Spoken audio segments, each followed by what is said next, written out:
I grew up in a small town in Northern California, Ukiah by name, and was 10 years and 2 months old when World War II started.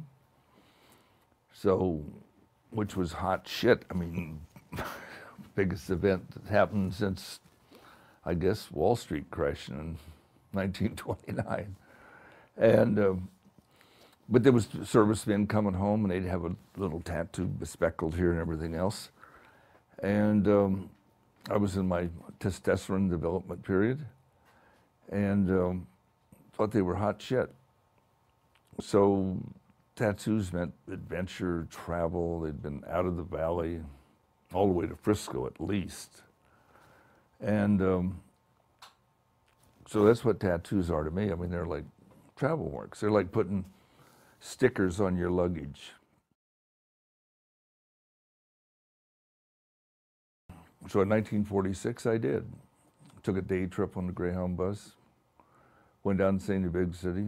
Wasn't a runaway. My parents were, knew where I was at. And because I was really not a rebellious kid or everything else, because I think people get tattooed or suffer from rebellion and all this shit. But while I was down there, I did stumble across the tattoo shop and went back and looked at all the little pictures on the wall and everything else. And the guy tattooing says, "What in the hell do you want?" And I went, and pointed at one and had it on in 2-3 minutes. And God, I was sitting there and I got this heart with mother, and that guy just flashed that son of a bitch on there so quick, you know, the fastest rite of passage that you ever went through. And I know going home that night on the bus, it was dark, riding out through the country, and I was holding my arm up trying to get some ambient light because I could feel it. And it was tender, but I couldn't see it. And then they'd go into a little town, and which buses do, they go here and there and everything. So I'd get some light off the street lights, and I'd see it, and it was there. Of course, we'd leave town, and I'd lose it. It's like blind people, you know, they love their tattoo till they can't find it anymore. So that I went home, and goddamn, I was right here, hot stuff, you know. Kids were all amazed, you know, everything. But I got admonished from a few parents.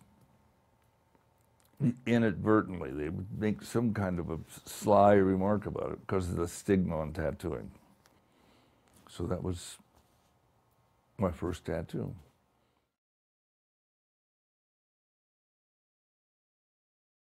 So we go to Cliff's, and Michael's getting his tattoo, and I'm looking at all the flash on the walls. And imagine this happening today. You know, just imagine what your response would be. If a woman came in and saw a little clipper ship on the flash and said, "Oh, that symbolizes freedom and, you know, the highway and, you know, the adventure and everything that I'd come to associate tattooing with," and put it right here on my thigh. That's what I wanted, this tiny little clipper ship right here, symbolizing my heart and my true nature. And they told me, "No, you can't get that." And I said, "Why?" And they said, "You're a girl. That's not a girl's design, that's a man's design. Women can't get that design. What you can," and I said, "Well, what am I supposed to get?" And they said, "Well, you can get a rabbit or a squirrel or a skunk named Stinky." And I said, "Well, I'm from a farm. I'm not getting any of those yard varmints on me. You know, a skunk named Stinky, are you kidding me?" So I had to go home without my tattoo that night. I always say the first place to get a good tattoo is right up here.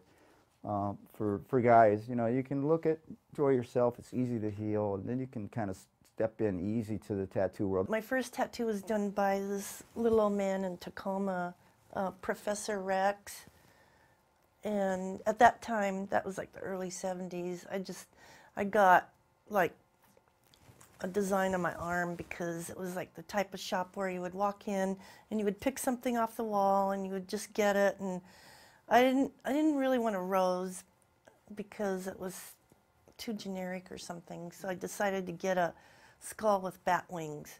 Well, anyway, after I got the skull with bat wings and wore that for a year or two, you know, I used to get ostracized, and when I used to take the bus to work, people would try to pick fights with me and everything.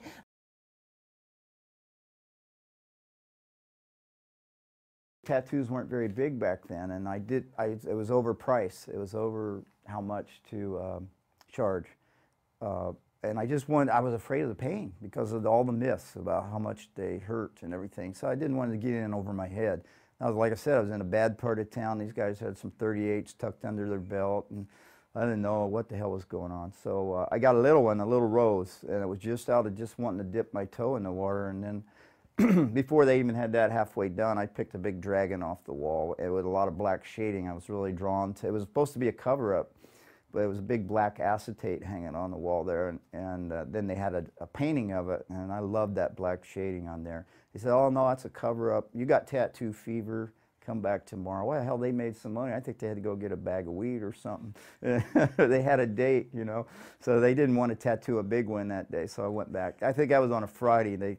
I came back on a Saturday, and I had tattoo fever. Unfortunately, I just ran out of money. I probably would have been still in Cincinnati all tattooed up. It's just, I think it takes a reckless individual. It's a point of reckless abandon, you know. It's like you guys travel a lot, and, you know, sometimes you just kind of got to walk that direction, you know. Just give it up, you know, and you'll figure it all out, you know.